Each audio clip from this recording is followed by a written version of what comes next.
everyone. Welcome to our last conversation before our wonderful closing keynote.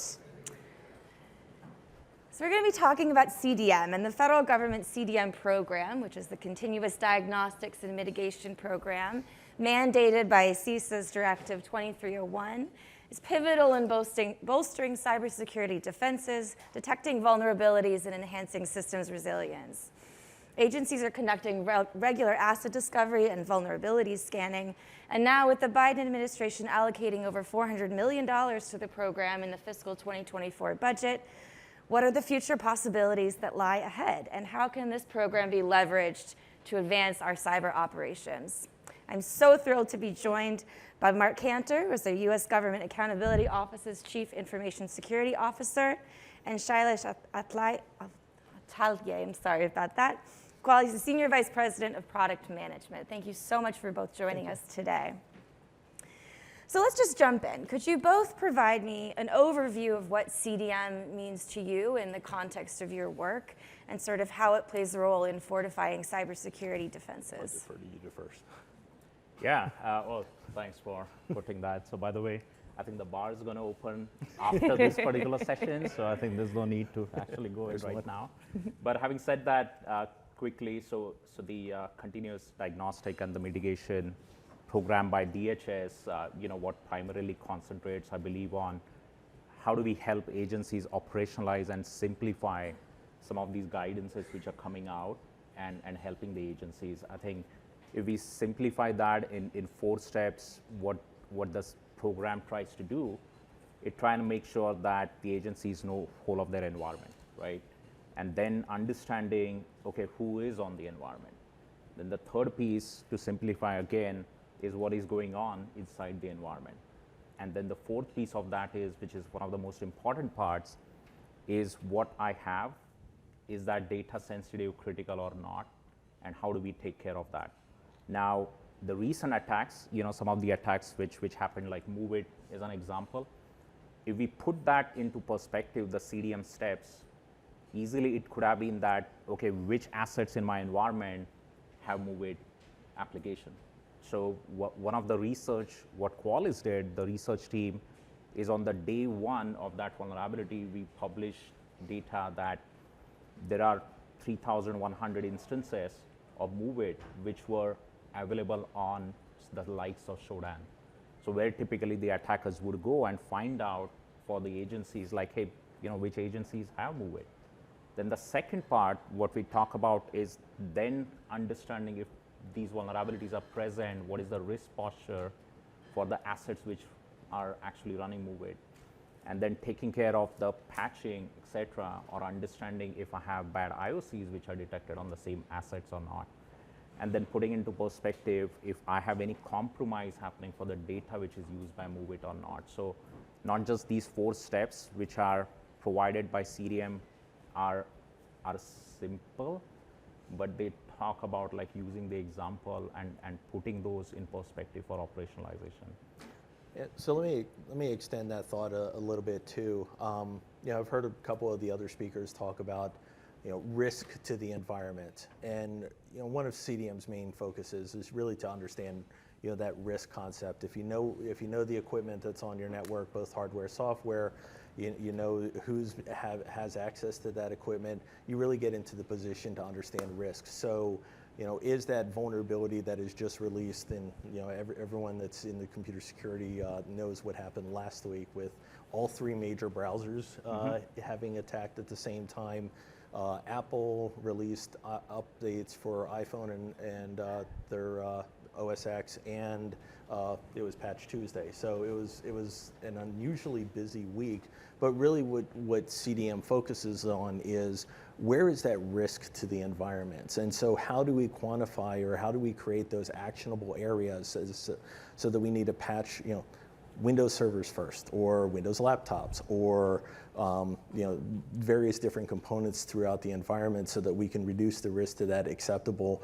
We always say we want to get to 0, but certainly there's always new things coming out every day. You're never really going to get to that position of 0, but where do we reduce it to an acceptable level that we can continue with our monitoring processes and whatnot. So, in the last CDM, phase 3, when we look at the monitoring aspects, how can we have that level of assurance that we're not vulnerable or at least hacked, as we move forward. So, it really is a transition of how we look at our data, whether it be the assets, whether it be the people, or whether it be at the end side monitoring. Did you have something you wanted to add on the end of that, or? Yeah, it was interesting. So I know we are on question 1, but this is an interesting topic. A lot of agencies are the customers of ours. I mean, I haven't heard anybody saying, I love doing patching for Google Chrome. When they release it on Friday evening, I just love getting on and doing my patching, right, over the weekend. Nobody said that ever. So now, to just extend what he said, like if you would know that, okay, where Chrome exists, then actually doing that in an automated manner is probably one of the mechanisms, because the machine has never gone down or never became unavailable just by applying a Chrome patch. That's the reality. That less than 0.1% of machines probably have gone down by applying Chrome patch. So then why, if you know it, then why not put it on automation? Is one of the parts. I think you're both leading into this. That's very helpful. But when we're talking about privacy and security, right? We're collecting a lot of data. It's private data, and we have to secure it. How does CDM assist with the protection of that sensitive information, and specifically speaking about maintaining public trust and compliance? Sure. Really what we want to look at, is getting back to knowing what's on your network. Where are those databases? Looking at it from an AI perspective, where are those data lakes? How are they protected? How are they insulated from the outside world, the attacker, the insider threat, if you will? And really just having that level of assurance that you are monitoring the appropriate equipment.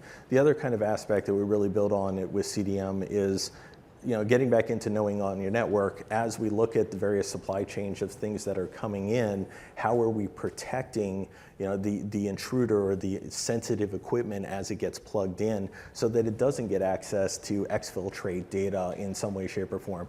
Then extending to some of CDM, especially when we get into the identity management side of things.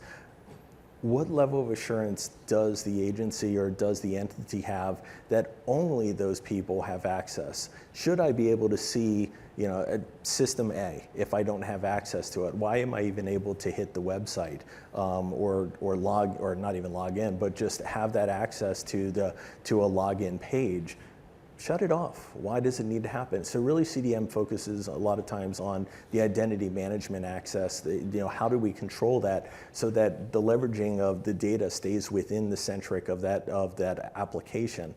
The other side of this is when we think about more of a compliance side of things, when we're creating a system interfaces, what data are we actually letting come out from one system to go to the next, so we understand what our true boundary is and how it's essentially segmented off of the network, so that if in the event, and not saying it will happen, but we all know hacks happen all the time, that we can understand and control that information so it won't get extended past our boundary.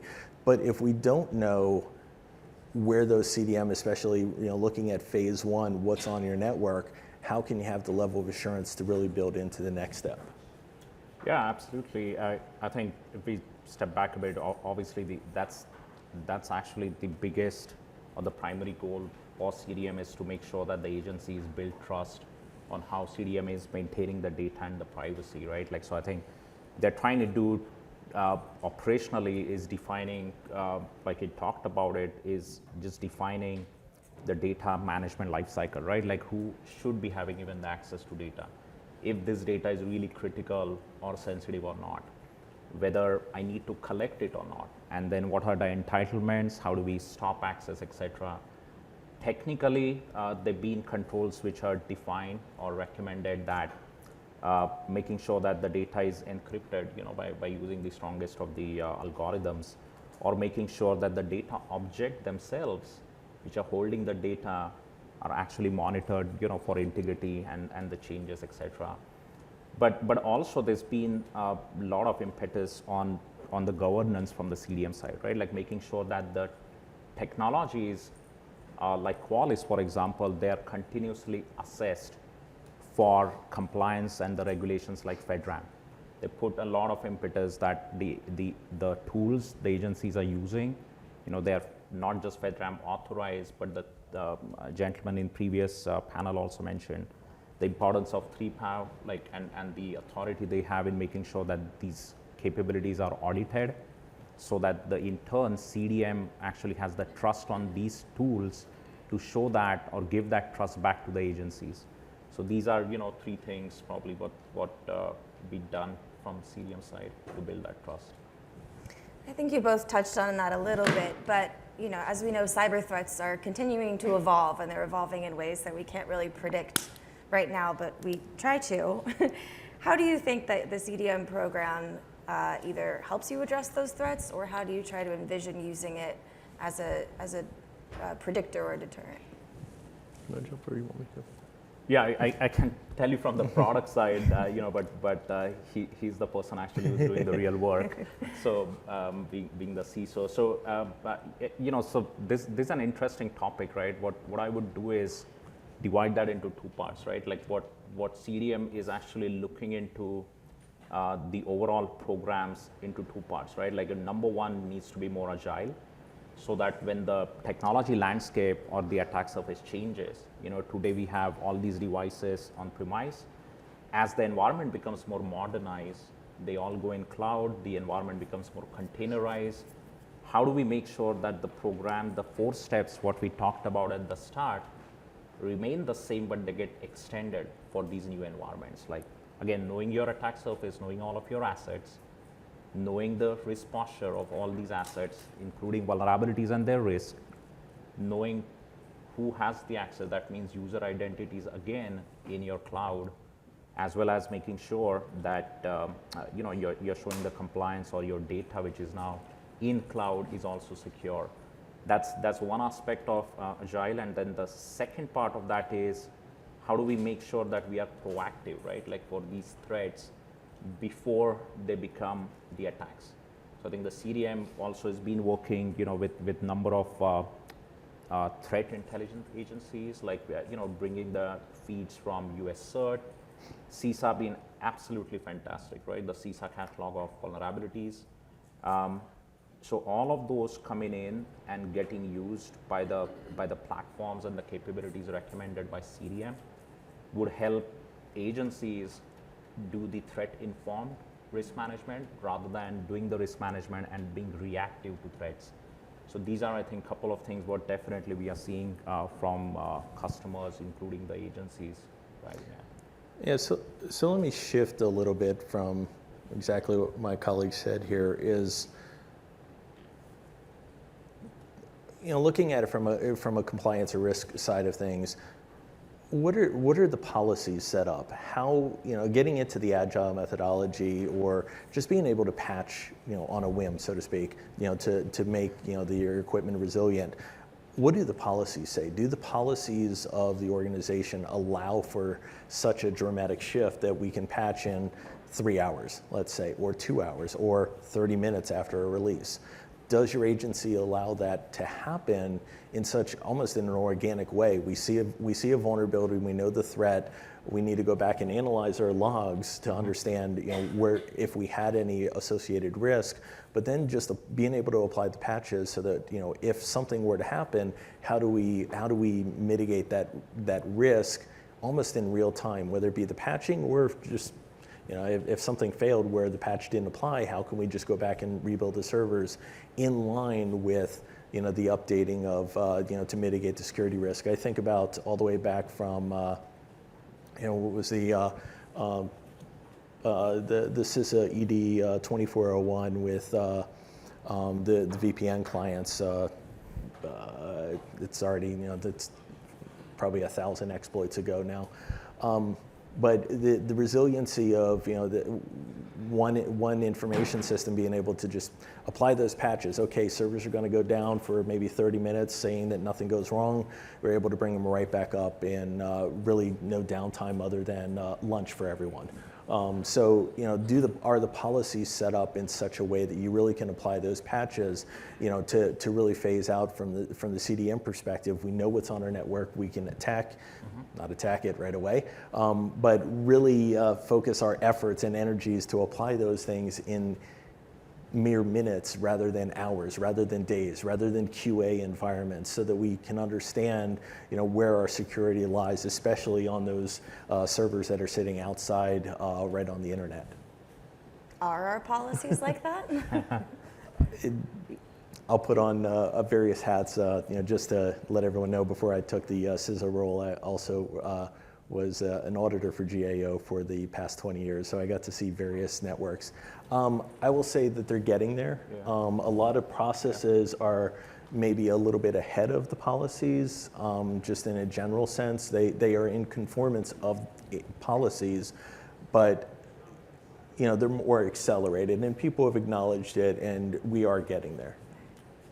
Yeah, I agree, and I feel that we got to give a little bit of credit also for these guidances, which are actually rapidly evolving, right? Like, NIST, for example, they already have a full-fledged control requirements on now supply chain security, right? Like, so they're not far behind. It's all about, like, how do we interpret that and simplify that, and CDM is obviously looking at helping agencies operationalize that. So obviously we have one private sector and one public sector member here. Let's talk a little bit about collaboration, not only between the sectors, but also within your organizations. How does that look like? How does that manifest? And how do you think that improves your cybersecurity postures? Well, great question, because there's a lot of different areas in GAO. And we all need to be making sure we're operating on a level playing field, that we understand, whether it be an operational sense, what's going on the internet, versus also an auditing sense, so that we're conveying the correct information at all times. There's so much of a collaboration that's actually happening there, and it's being built on every day, first and foremost. None of this is really a set in stone. It's, okay, what is the latest issue that is coming up, whether it be vulnerability or, there was a new one that happened last week where people registered some domains for potential spoofing that had just come up, and collaborating across the various components, people outside of the organizational boundaries, so that we could convey that information. I also see, to some extent, AI really playing a role in this, as products look to implement AI. That aggregation of information, good or bad, is going to contribute to that collaboration aspect. When you can look at 40 or 50 entities, utilizing all their logs at the same time, then you can get a sense of the commonality of attacks that are going on. Before AI really came out, if you wanted to log or aggregate a lot of that information, you would have to have the people accept the information, get all the sign-offs, or you were monitoring your logs directly and saying, oh, well, look at so-and-so scanning me, or XYZ company. So, and then having that collaboration feed up, whereas now you can really say, draw down for that information from whomever is your source of information. Yep.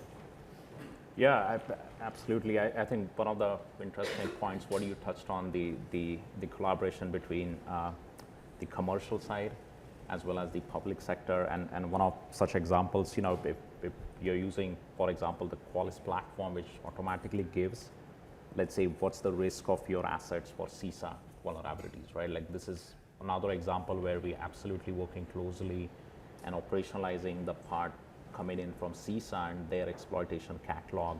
Another such part is Bailey was here with you previously, so we actually leverage a lot of intel from them on the IOCs and where typically the attacks seen happening, or the chatters in the dark web, etc.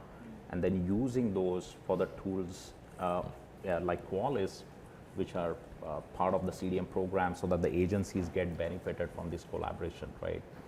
But the interesting part of also the collaboration or communication inside the organization of the security teams is communicating from the security people to the IT stakeholder, right? I think Sumedh touched on that point in the morning. Another interesting research study, which actually opened my own eyes. 1/3 of the software, what policy research teams saw, were not even required for business. And what does it mean? That means a database machine running a Chrome browser. Why should there be a Chrome browser running on a machine which is database? And there are so many such combinations present that if we communicate that back to our IT team, that's going to reduce now 1/3 of our efforts what we are putting in. Why are we then doing the patch management and vulnerability management for Chrome on the database machine, which could just actually remove it? So that's that part of collaboration also inside the org, what has been, we are seeing getting improved, as recommended or as prescribed by the CDM program. Let me just extend one thought there too, because you nailed on it with the concept of why are we installing things. We talk about this a lot of times like these are new concepts, but anyone who's looked at the very infancies of even NIST 853, concepts of least privilege, concepts of unencrypted protocols, they're still out there to this day. But it really is, these concepts are rooted, from the very beginnings of a lot of the computer security. Don't have software if you're not running it or if it's not used in the environment. Yes. To your point, why do you have Chrome installed on a server that is not going to be browsing the internet? I mean, understand you wanted probably to test things, but it also does increase that attack surface. So really get into those concepts that have been around, since the beginning of the computer security process. It's an excellent lead-in, once again, into talking about cloud a little bit and talking about sort of CDM in the cloud. How does that expansion work in your view, and how does it align with your broader initiatives? It makes it more interesting, and let me just begin with that, because there was what was it, yesterday or no, it was Friday afternoon. Again, another Friday 0-day exploit that came out, targeting the largest cloud providers' ability to log information. So, jumping into that, let's talk about CDM. Understanding how your cloud is secure is very similar to what you would do for on-prem equipment. However, it's in the cloud. Now, the real question kind of comes in: do you understand the infrastructure? Maybe yes, maybe no. That's what FedRAMP is supposed to do. But really getting into the bolts of how much do you control, or can you design the controls around that infrastructure, really is paramount to having that security side. And then extending that on down the boundaries of whether it be encrypting servers, encrypting software, encrypting databases. How are all those assets controlled in that cloud environment? And what has the organization done to really kind of foster that level of cybersecurity? So yes, it does change things, but on the other side, it doesn't. So it's kind of a combination of them both. You have to understand really how the technologies are applied into the cloud so that they can be resilient, so they can be secure, as you're implementing them.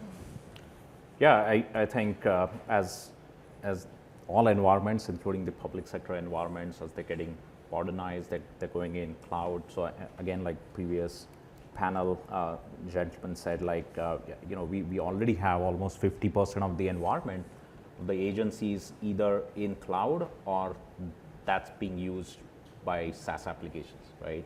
So now, obviously it is imperative that the CDM program and the recommendations are dynamic. They are moving towards, how the agencies can secure their cloud infrastructure. But the problem, what I could tell from the tooling side, it has actually become a soup of acronyms, right? Like you call it out, and there's a acronym present, right? Like IAC, CNAP, or CSPM, or a CDR. And essentially, again, to simplify that, it is again going back to the basics, like he said, do we know actually whole of our cloud environment? What's running inside our environment?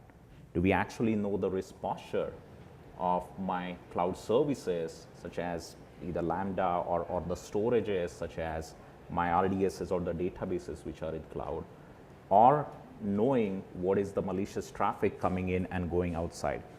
The problem happens is now we cannot use the traditional technologies like the scanners, right? Because by the time you scan in a weekly manner, that asset or that workload is gone already because it's so ephemeral. So how do we now use some of these latest technologies such as the API-based scanning, right? Like the API-based scan allows you to know quickly within just 15 seconds what new workload or service is spinning up.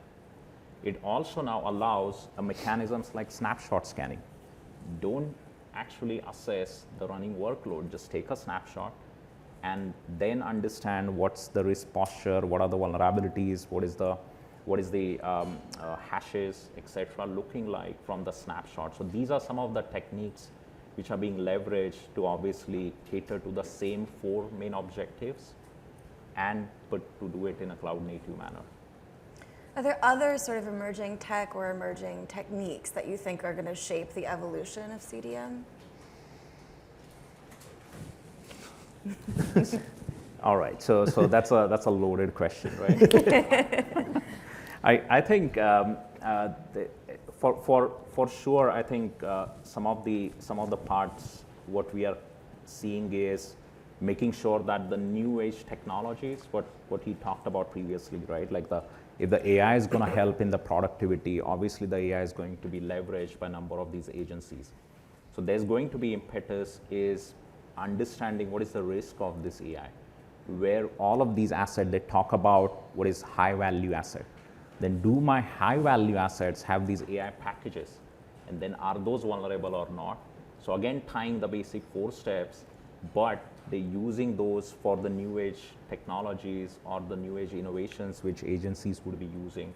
I think that's going to be the one of the things. And then the second is obviously the crawl, walk, run approach towards the zero trust strategy, which has been pushed or which has been defined, by you. Obviously, there cannot be a panel, right, without me talking about it. So yeah, so how actually the CDM strategies, the tools and the techniques which are recommended help agencies move towards that, right? Obviously, that looks like the long-term strategy. So I always look at things, cloud on-prem, all that emerging technologies. We started, talking about IoT many, many years ago, and we're still talking about it to this day. Underlying a lot of these emerging technologies, whatever the new technology is, even coming into AI, from a computer security, I mean, to me, AI really is a business process, right? Is it, how are we treating it from a computer security standpoint? Does that differ than how we would look at it from a business process? So thinking about it from that perspective, certainly, looking at the CIA triad, confidentiality, integrity, availability, how does implementing any sort of emerging technology change? Or, I mean, even from, how does the OSI model change of it? And really, when we look at those things and try to understand, how it's manifesting into our environments, it changes, but it doesn't. And certainly the technology changes, but underlying that infrastructure, I mean, yeah, you went to cloud and whatnot, or you went to AI, it doesn't necessarily change the heart of IT. And so really just kind of getting back to the control side of things, really understanding the basis of where those controls lie. How are you going to implement good security around that product or in that product as it may be, really is the fundamental side of this, is really getting to think of, implementing this, I need these set of controls to work, and then, oh, by the way, the compensating or mitigating side I can affect over here around the entire product. So yes, there is going to be change in the integration as we move forward, but at the same time, it's still going to largely be the same. I know we're coming up on time, but I just have one rapid fire question for both of you, which is, in a few sentences or less, could you describe what you sort of see the future of CDM in your own context as being? Okay, all right. That's easy because it's so you said like how it's going to evolve is the question? Sure. But how would you hope to see it in the future? Oh well, I would hope to see it as just probably making it more simple, I guess, for agencies to operationalize. To his point, like we've been talking about IoT and the security for it for a while. We've been talking about the executive order for a while. So how would it actually come at the ground level and help agencies operationalize that? And what are the metrics to actually measure the success of these deployments and then providing that information back as feedback on how the agencies could improve? I think that's what I would hope to see it more. Yeah, extending one thought of that is, the underlying basis, understanding risk on a more global sense, and that, when CDM came out, certainly cloud computing was there. It was being extended, past the agency's on-prem environments. But now, with the advent of cloud being able to stand up, destroy servers, almost instantaneous once data is performed, how do we extend CDM into those areas? And from that, really, how do we understand our risk to the environment? And once we get to those points, which I think largely a lot of agencies probably are, we really can get into those understanding of how do we reduce that risk to an acceptable level utilizing CDM. Well, thank you so much, Mark, Salish. Really appreciate you both being here and for all this constructive dialogue.